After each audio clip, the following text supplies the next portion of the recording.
ആഗ്രഹങ്ങളും സ്വപ്നങ്ങളും ഇല്ലാത്തവർ ആരാണ് ഈ ലോകത്തുള്ളത്? ചിലർക്ക് ജോലിയോട്, കച്ചവടങ്ങളോട്, കുടുംബജീവിതങ്ങളോട് വ്യത്യസ്തമായ രീതികളിൽ പലർക്കും ഈ ദുനിയാവിൽ കുറേ സ്വപ്നങ്ങളുണ്ട്. പലതൊന്നും നടക്കാറുമില്ല.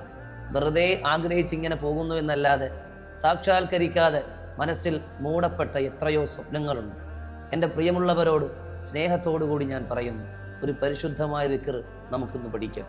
ഹലാലായ നല്ല ആവശ്യങ്ങളെ അല്ലാഹു തആല സാധിപ്പിച്ചു നൽകുമെന്ന് പരിശുദ്ധരായ മഹത്തുക്കൾ പഠിപ്പിച്ചെന്ന ഒരു പവിത്രമായ ദിക്ർ പഠിക്കാൻ നമുക്ക്. ഹുവൽ അവ്വലു വൽ ആഖിറു വല്ലാഹിറു വൽ ബാത്തിനു വഹുവ ബികുല്ലി ഷൈഇൻ അലീം.